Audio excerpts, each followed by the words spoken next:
থাক ছিলে না আরে ফুলগুলা গাছে সুন্দর দেখাচ্ছে না বাবা, থাক। ভিউটা কি দেখছো, অস্থির ভিউ। এই দাও রসুনের জামুড়ি। হ্যাঁ গাইজ, আসসালামু আলাইকুম। চলে আসলাম এনাদার নতুন একটা ব্লগ নিয়ে। আজকে আমরা এসেছি হচ্ছে কালনা ব্রিজের উপর। কালনা ব্রিজের উপর বলতে গেলে আমাদের বাংলাদেশের এই প্রথম মনে হয় 6 লেন্থের একটা ব্রিজ। আমরা সেই ব্রিজের উপর এখন আছি। ব্রিজের ভিউটা জাস্ট, এটা আছে ব্রিজের বাইপাস রাস্তার উপর আমরা এখন দাঁড়ায় আছি। বাইপাস রাস্তার পাশ দিয়ে এই যে গাছগুলো লাগাইছে, আসলে দেখলে মনে হয় যে না আমাদের দেশ উন্নত হয়েছে কিনা। এখানে বিকালবেলা হলে অনেক মানুষ আসে। আমরা একটা নিরিবিলি জায়গায় আছি, নির্জন জায়গায়, মানে এখানে একটু লোকজনের সংখ্যা কম, কিন্তু আশপাশ দিয়ে লোকজন গ্যাস ভরা। আমরা একটু ফাঁকা আছি ভিডিও করার জন্য অবশ্য। এই জায়গাটা মনে করেন এত সুন্দর বিকেলবেলা হলে বিশেষ করে। আর মেন হচ্ছে এটা হচ্ছে কালনা ব্রিজ দিয়ে আছে ঢাকায় যাওয়ার রাস্তা, এই জন্য একটু গাড়িগুলো চলাচল বেশি। যখন প্রথম উদ্বোধন হয় এই জায়গাটা তখন প্রচুর পরিমাণ লোক আসতো, এখন একটু কম আসে, তারপরেও লোক আসে। যদি আপনারা একটা নিরিবিলি জায়গায় ঘুরতে আসতে চান, এলাকার বাইরের কারোর আসার দরকার নাই। যদি আশপাশে কেউ থেকে থাকেন, কালনা, লোহাগড়া, নড়াল, তারপর হচ্ছে এবার বাইটেপাড়া, আশপাশে যে সব লোকজন আছেন, যদি একবার চান ঘুরে যেতে পারেন, সমস্যা নাই। জায়গাটা অনেক সুন্দর, বিশেষ করে বিকালবেলায়। আর দুপুর টাইমে আসবেন না, কারণ দুপুর টাইমে আছে অনেক লোক, মানে রোদ থাকে, রোদ। ছিলে না ফুল হচ্ছে গাছে সুন্দর, ঠিক আছে, ফুল মানুষের হাতে সুন্দর না। এই জন্য গাছ দেখেন বিভিন্ন, এখানে 2 কালারের ফুল আছে, হলুদ আর হচ্ছে লাল। একই গাছ, এক গাছে পাইকা হলুদ আছে।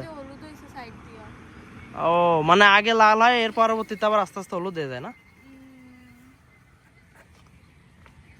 কিন্তু একটা জিনিস হচ্ছে এইখানে ঘাস পাতা অনেক বড় হয়ে গেছে, দেখা গেল সাপ থাকলো এখানে। একটু সেফ, সমস্যা নাই। তারপর গায়ে জায়গাটা দেখেন অনেক সুন্দর, ভিউটা দেখেন জাস্ট। আমরা এসছি এখন বাজে হচ্ছে 6টা। তারপর ওয়েদার আজকে ভালো, এই জন্য ভাবলাম যে চলো রাখিবার একটু ঘুরতে যাই। একটু সামনের দিকে চলো সামনের দিকে চলো। মানে এখানে আছে মূলত আছে মোটর সাইকেল যারা আছে এরা আছে হুড়মুড়ে চালায়, বুঝছো। টান কি একটা গাড়ি মনে হয় 120-130 এর উপরে আছে। আর বাসগুলোর কথা তো বললাম না গাছ, পরিবহনগুলো যে কি টানা টানে এই রাস্তায়। তা আপনারা যদি এখানে আসেন তাহলে অবশ্যই একটু সেফ ড্রাইভ করবেন, কারণ রাস্তা ভালো দেখা যায় উড়াধুরা টানতে হবে এরকম বিষয় না। সেফলি তো বাড়িও পৌঁছানো লাগবে, ঠিক। এবার দেখো ফুলগুলো, ভিউটা কি দেখছো, অস্থির ভিউ। এ সালা, বিশেষ করে আমাদের বাড়ি থেকে এখানে হচ্ছে অনেক দূর, প্রায় 25-30 কিলোমিটার দূরে। আর তারপর হচ্ছে আর একটা জিনিস হচ্ছে, যেটা ভালো রাস্তা, মানে ভালো যে রাস্তাটা আছে গেছে, ওই রাস্তাটা দিয়ে আসতে হচ্ছে সময় লাগে অনেক বেশি, ঘুরলি বেশি। আর আমাদের বাড়ি, হ্যাঁ এটা তো পানি আসে। আর আমাদের বাড়ির আশপাশ যে বাইপাস যে রাস্তাটা আছে, ওই রাস্তাটা হচ্ছে অনেক ভাঙাচোরা, আসতে তো সময় লাগে। তারপরও বিকালবেলা হিসাবে ভাবলাম যে একটু মোটরসাইকেলটা নিয়ে বের হই, আজকে গাড়িটা নিয়ে আর বেরোয়নি, মোটরসাইকেল নিয়ে বের হলাম। আপনারা জাস্ট দেখেন যে আমরা কোন জায়গায় আসছি। ছোট ছোট জায়গা অনেক, মানে মানুষ মনে করে যে সবসময় বড় একটা পার্কে বা একটা রিসর্টে গেলে ভালো লাগে, বিষয়টা এরকম না। অনেক ছোট ছোট জায়গায় গেলেও ভালো লাগে ঘুরতে, না? থাক ছিলে না আরে ফুলগুলো গাছে সুন্দর দেখাচ্ছে না বাবা, থাক। দেখছো তোমার মতোই সুন্দর। রাস্তার পাশ দিয়ে এরকম দৃশ্য আগে আমরা কখনো দেখিনি, এই নতুন করে দেখতেছি। যেসব রাস্তা নতুন তৈরি হচ্ছে, এইসব রাস্তার পাশ দিয়ে এরকম গাছ লাগাই দিচ্ছে না। এই উদ্যোগটা অবশ্য ভালো যে ব্রিজ তো দলবে, ব্রিজের তলে আছে রাবার দেওয়া থাকে, বুঝছো, রাবারের কারণ আছে ব্রিজ এরকম দোলে। এটা কি সিম হয়েছে এরকম? না এই যে সিম, পাতা না, এগুলো ফল। অন্য কোনো ধরনের সিম, এই সিম গুলো মনে হয় খাওয়া যায় না, বুঝছো, সেই ধরনের সিম। অনেক তো ঘুরলাম, চলো এখন কিছু খাওয়া দাওয়া করি। এই আছে তোমার একটা সমস্যা, ঘুরতে আসলে খালি খাতে হয়। তোমার তো ঘুরতেই সেই খায়, তা তুমি বাড়িতে কিছু খাও না? না, ঘুরতে আসবে দেখে খালি ঘুরতে মোটরসাইকেলে 500 টাকার তেল, খাইতে গেলে 1000 টাকা 1500 টাকা। টাকা আসে কমতে? তোমার কাছে? হ্যাঁ আমার কাছে। গোর আমি তো টাকা বানাচ্ছি বাড়িতে, তোমার টাকা বানানোর মেশিন আছে। আমার ক্ষুধা লাগছে। এইগুলো কিন্তু ভালো অভ্যেস না। আমি তোমার আগের দিনে কিন্তু শপথ পড়াইছি যে যদি কোন জায়গায় ঘুরতে যায় তাহলে খাইতে চাবা না, কিন্তু খাইতে চাইলাম তো। না না, আমি তোমার বলছি না যে এরপর কোথাও ঘুরতে গেলে তুমি খাইতে চাবা না, খাইতে গেলে আমি তোমাকে নিয়ে যাবো। যাবো, তুমি দাও। তো কি ও একটা জিনিস ভালো কথা মনে পড়লো, তাহলে চলো ঝালমুড়ি খাই।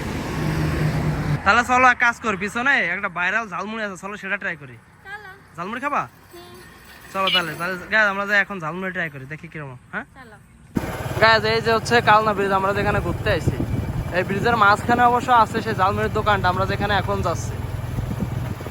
বাইপাস রোড তো, এই জন্য দোকানটা দিতে পারছে, তবে দোকানটা দেওয়া আসলে উচিত না ব্রিজের পর যেহেতু, কারণ এই পাশে হচ্ছে অটো ভ্যান এইগুলা চলার জন্য এই রাস্তাটা বানানো। ঝালমুড়ি খাতে এসো, ঝালমুড়ির দোকানে ভিড় কি দেখছো? হ্যাঁ গাইজ, একটা ঝালমুড়ি দোকান, তার ভিড়টা দেখেন।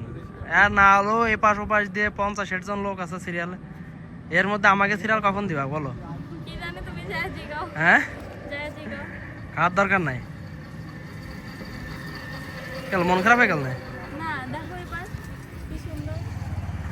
মাটি সমান হয়ে আছে, পানির লাইন। হয় পানি, এখন পানির উর্বরতা বেশি তো।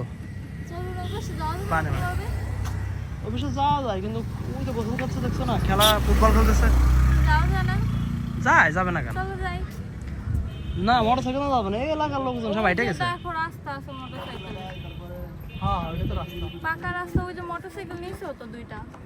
যাবা না তাহলে ঝালমুড়ি খেয়ে চলো আমরা নিচে যাই। চলো তো যাই, সুন্দর লাগতেছে, দেখো একদম বরাবর মাটির সাথে। আচ্ছা তাহলে ঝালমুড়ি খাতে এসে আগে দেখি ঝালমুড়ি পাই কিনা। হ্যাঁ হ্যাঁ, জিগাও। তারপর নিচে যাবানি। হ্যাঁ। ঝালমুড়ির তালিকা, এটা রেট কত করে তাই দেওয়া আছে। আপনারা বিভিন্ন ধরনের ঝালমুড়ি এখানে পেয়ে যাবেন, দোকান একটা হলে কি হয়, ঝালমুড়ির সংখ্যা কিন্তু অনেক বেশি। একটা দুইটা তিনটে চারটে পাঁচটা ছয়টা সাতটা আটটা, 8 প্রকারের আইটেম আছে বাইরের কাছে। আর এখানে লোকজন দেখেন, এটা আছে রোদ দূরের টাইম বলে একটু কম আছে, যখন সন্ধ্যার টাইম হবে তখন লোকজন আরো বাড়বে। আর বেশি চলতেছে, আমি এসে দেখলাম যে এখানে এই রসুনের ঝালমুড়িটা, রসুনের ঝালমুড়িটা বাইরের মনে হয় এটা চলে বেশি এখানে। এই দাও রসুনের ঝালমুড়ি। এত বড় রসুন খাবো খাবো? বাইরে এই জায়গায় বলে রসুনের ঝালমুড়াই চলে বেশি, হ্যাঁ ফেভারিট বলে। এই জন্য বললাম তাহলে রসুনের ঝালমুড়াই নেই, খাই বলো তো কিরকম। মানে রসুন মানে রেগুলারই ঝালমুড়ি, কিন্তু উপরে খালি এই রসুনটা দিয়ে দেয় লাস্টে। হ্যাঁ ঝালমুড়ি মাখানো রেগুলারই, মানে আমি যেটা বুঝলাম এখানে প্রায় 7-8 রকমের ঝালমুড়ি আছে। তারপর ঝালমুড়ি মাখানোর সব রেসিপি এক, বুঝছো? ওর পর তোমার যেরকম বাজেট সেরকম ওর পর অ্যাড করে দেয়। শুধু মনে করো এই যে রসুনের ভালো, রসুনের ঝাল মধ্যে রসুন অ্যাড করছে, আর একটা আছে ডিমের, যেটা 50 টাকা, এটা 30 টাকা, রেগুলার 20 টাকা। তো ডিমেরটা মনে হয় এই লাস্টে ডিম ওই যে আছে না, ওই যে ঝুরি করে যেটা, সেটা তো ঝুরি করে ওর পর মনে হয় শুধু ছাড়াই দেয়। এমনি ডিম দিয়ে যে আলাদা মাখাবে এরকম কোনো কিছু না, বুঝছো? ডিম দিয়ে মাখালে বেশি আটা আটা হয়। হ্যাঁ আটা আটা হয়, এমনি খারাপ না, রেগুলার হিসেবে ঠিক আছে। আর তারপরে এরকম একটা পরিবেশে গাছ ঘুরতে ঘুরতে কিছু না কিছু খাইতে মন চাই, তো সেই হিসেবে খারাপ না। হ্যাঁ তবে রসুনের সাইজটা কিন্তু ভালো, দুটো রসুন 10 টাকা, একটা 5 টাকা। এমনি যে মুড়ি দিয়েছে এটার দাম 20 টাকা, আর যে দুটো মুড়ি রসুন দিয়েছে এর দাম আর 10 টাকা, 30 টাকা মোট। এটা হচ্ছে স্পেশাল, বুঝছো? তাছাড়া সেরকম। আচ্ছা তাছাড়া শেষ করে আমরা একটু নিচে যাই, যে নিচে যে দেখি কি কি আছে। হ্যাঁ গাইজ, আমরা যেখানে আছি এটা হচ্ছে কালনা ব্রিজের নিচে, ওই যে হচ্ছে ওটা হচ্ছে ব্রিজ, আর আমরা আছি এখন ব্রিজের নিচে। এই জায়গাটা কয়দিন পর, মানে কয়দিন বলতে আর 1 মাস পর এমন পরিবেশ মানুষ হবে, কারণ হচ্ছে এই যে কাশফুল, এই কাশফুলটা যখন ফুটে যাবে তখন মনে করেন মানুষ এই জায়গাতে ঠেলে ফেলানো যাবে না, এত পরিমাণ। উপর হয়েছে এই কাশফুল। এই জায়গা হচ্ছে মূলত হচ্ছে এই জায়গাটা আগে ছিল পানির উপর, পরে মনে ঘাট ছিল আগে মূলত ফেরিঘাট, পরে ফেরিঘাটটা যখন ব্রিজে যায় ফেরিঘাটটা বন্ধ হয়ে যায়, আর বন্ধ হয়ে গেলে এই যে জায়গা পরিত্যক্ত যে রাস্তাগুলো ছিল শুধু মেন রাস্তাটা রাখে, আর সম্পূর্ণ জায়গাটা হচ্ছে বালিতে ব্রড করে দেয়। বালিতে ব্রড করে দেওয়ার পর হচ্ছে গিয়ে আপনার এই কাশফুল মানে কাশবন যাই হোক, এটা হচ্ছে তৈরি হয়েছে, কারণ কাশবন তৈরি হওয়ার ফলে যখন ফুল ফোটে তখন মনে করেন যে এখানে মানুষজনের ঢল নামে। এখন মানুষজন আছে অল্প, ওই যে 2-1 দেখতে পাচ্ছেন যে আশপাশে বসে বসে আছে, কিন্তু এখন সেরকম মানুষ নাই, কেননা সেরকম ভিউটা এখন হয়নি। কিন্তু কাশবনের সময় যখন ফুলগুলো ফুটবে তখন আপনারা জাস্ট তাকায় থাকবেন যে এখানে আসলে কি হচ্ছে। আর মানুষ যে পরিমাণ আসবে, দূর দূরান্ত থেকে মানুষ আসবে, যদি কাশবন দেখতে চান তাহলে অবশ্যই এই জায়গাটা একবার ভিজিট করবেন। আর এখানে এখন দেখার মতো কিচ্ছু নাই, কদিন পর যখন কাশফুল ফুটবে তখন আপনারা আসবেন, এসে ঘুরে যাবেন, জায়গাটা ঘুরে অনেক মজা হবে। আর তখন দোকানপাটও বসে এই রাস্তা দিয়ে। এখন একটু কাদা রাস্তা, কিন্তু যখন এই যে ড্রেন আছে না, এই ড্রেনে পথ যাচ্ছে মোটরসাইকেল চলে, বুঝছো? মোটরসাইকেল ভ্যান অটো, এই জন্য আসা নিয়ে কোনো সমস্যা নেই। আপনারা ইচ্ছা করলে আসতে পারবেন। আর এখন আছে বৃষ্টির সময় বলে মেন রাস্তায় কাদা হয়ে গেছে, আর মেন রাস্তাটা এখনো ঠিক হয়নি।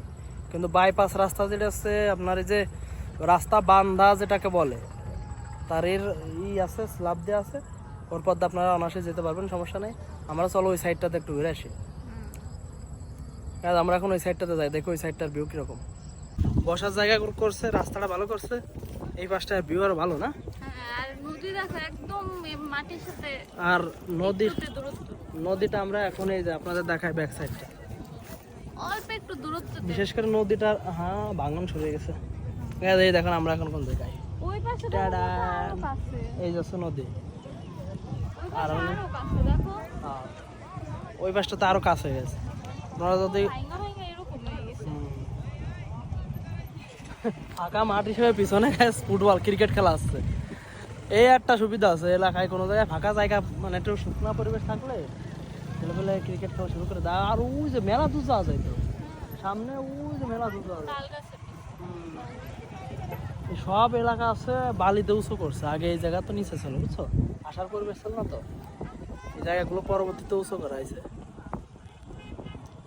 জায়গা আর একটু ভালো হতো যে বসার জায়গা থাকছে বুঝছো, কিন্তু বসার জায়গা গাছ পিছনে আছে, পিছনে আপনার একদম বসতে গেলে ওই যে ঘাসওয়ালা জায়গায় বসা লাগে, যেখানে যে গোসল করতেছিল তো গোসল করে ভিজে গেছে। বসতে আসছিলাম কিন্তু ওই দিক ভিজে ফেলছে। এই যে আরো কুলির পরিবেশ ভালো না তো, যদি এখানে বসে করা যেত, যদি কুলির পরিবেশ ভালো থাকতো তাহলে বসে পা ঝুলে দেওয়া হতো জানো। এই পাও জুলের পায়ে না এই জায়গায় না কচুরি পানা না, ওই তো কচুরি পানা না, পোক থাকে, এগুলো তো নামা যাবে না। মনে করছি। তো গাইস আজকের ব্লগটা এই পর্যন্ত। আইও হয়ে গেছে।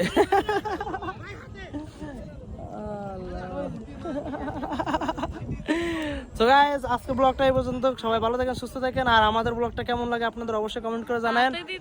আর পরবর্তীতে আমরা এরকম ব্লগ ভিডিও বানাবো, আপনারা যদি চান তাহলে আমরা আরো বেশি বেশি অ্যাক্টিভ থাকবো। অবশ্যই ধন্যবাদ, সবাই ভালো থাকেন, আল্লাহ হাফেজ।